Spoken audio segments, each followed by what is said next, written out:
Hi hello friends, welcome to Chitra's food. இன்றைக்கி நம்ம சேனலில் இட்லி தோசைக்கு தொட்டுக்கிற மாதிரி சூப்பராக ப்ரெஷர் குக்கர் வச்சு டைரெக்டாக ஒரு பாசிப்பருப்பு சாம்பார் எப்படி பண்ணுறதுன்னு பார்க்க போகிறோம். இது செய்கிறதுக்கு 10 நிமிஷம் போதுங்க. இது நீங்கள் ஹெல்த்தியாக பண்ணணுன்னா இதில் கேரட்டு, பீன்ஸுன்னு வெஜிடபிள்ஸ் கூட நீங்கள் சேர்த்துக்கலாம். ஃபஸ்ட்டு இதுக்கு ஒரு குக்கரில் சூடு பண்ணிவிட்டு அது ஆயில் 1 டேபிள் ஸ்பூன் ஊற்றி சூடு ஆனதுக்கப்புறம் கடுகு 1 டீஸ்பூன் போட்டு வெடிக்க விடுங்க. அதுக்கப்புறம் உளுத்தம்பருப்பு 1 டீஸ்பூன், ஜீரகம் அரை ஸ்பூன், கருவேப்பிலை கொஞ்சம் போட்டுக்கோங்க, கொஞ்சம் பெருங்காயம் 1/4 ஸ்பூன் போட்டுக்கோங்க. அப்புறம் பொடியாக அரிஞ்ச 2 பெரிய வெங்காயம் இல்லைனா 1 பெரிய வெங்காயம் போட்டுக்கோங்க. வெங்காயம் சைஸ் பொறுத்து மாற்றிக்கோங்க. இப்போது இந்த வெங்காயம் நல்லா வதங்குற வரைக்கும் ஒரு 5 நிமிஷம் நல்லா வதக்கி விடுங்க. அப்புறம் 2 தக்காளி பொடியாக அரிஞ்சது அதையும் போட்டு நல்லா கரையிற அளவுக்கு வதக்கிக்கோங்க. இப்போது இதிலேயே 1லேருந்து 2 பச்சை மிளகா காரத்துக்கு தகுந்த மாதிரி போட்டு அதையும் ஒரு பெரட்டிக்கோங்க. இப்போ இதில் மஞ்சத்தூள் 1/4 ஸ்பூன், உப்பு தேவையான அளவு போட்டுக்கோங்க.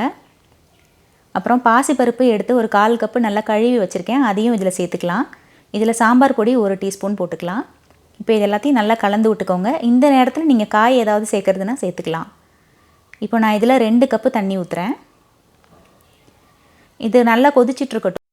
இப்போது இதில் ஒரு 2 ஸ்பூன் கடலை மாவு எடுத்து அதில் 1/4 கப் தண்ணி ஊற்றி கட்டி இல்லாமல் நல்லா கரைச்சிக்கோங்க. இப்போ இந்த கரைச்ச பேஸ்ட்டை இந்த சாம்பாரில் கலந்துடலாம். இதில் கடைசியாக கொத்தமல்லி தூள் அரை ஸ்பூன் போட்டு நல்லா கலந்து விட்டுக்கோங்க.